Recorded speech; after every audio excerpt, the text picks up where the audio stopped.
Members of a rowdy crowd criticized Senator Chuck Grassley and each other during a contentious town hall in northern Iowa Wednesday morning. Some attendees were critical of the Trump administration's actions on immigration and the deportation of Kilmer Abrego Garcia, a man who was mistakenly deported to El Salvador last month. We have a due process, and it was not followed. And the Supreme Court ruled that he needed to come back. Okay. So Trump said, nope, I'm not going to do that. So why do we even have a Supreme Court if they're not going to follow the ruling of the CBS News national correspondent Lana Zak was there and joins us now. Lana, how testy did it get?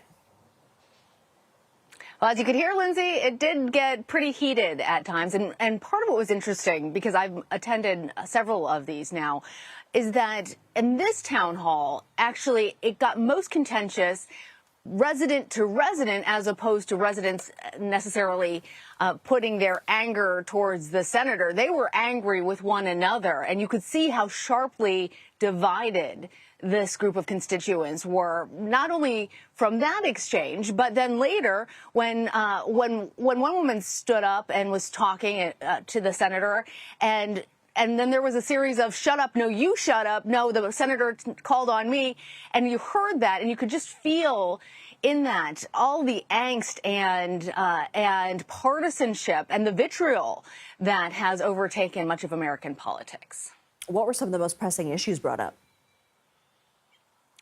Well, surprisingly, perhaps for our national audience, is that here in Iowa, one of the most pressing issues wasn't about farming, though that was important.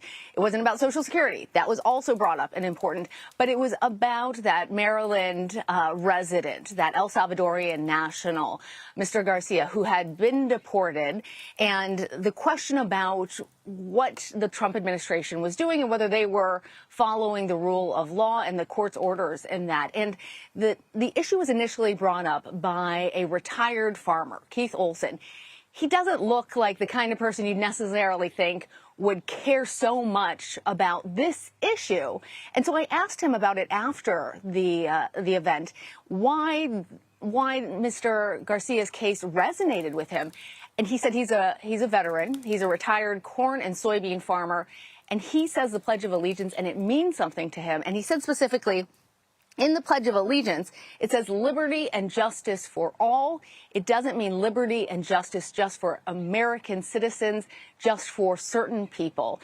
And he took very seriously that liberty and justice for all, and felt like justice was not being served, due process was not being served. And he said to me, Lindsay, that if it can happen to one person, what stops it from happening to another?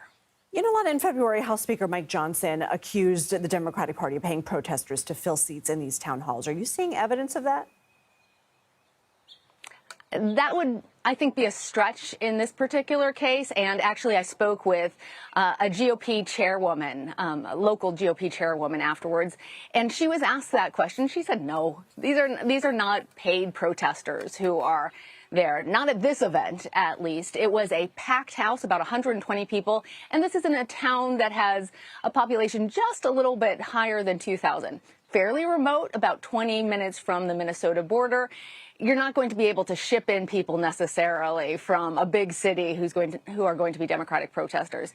We did see a lot of Democrats, however, in this town hall meeting, and they had a lot to say. Okay, Lana Zak, thank you.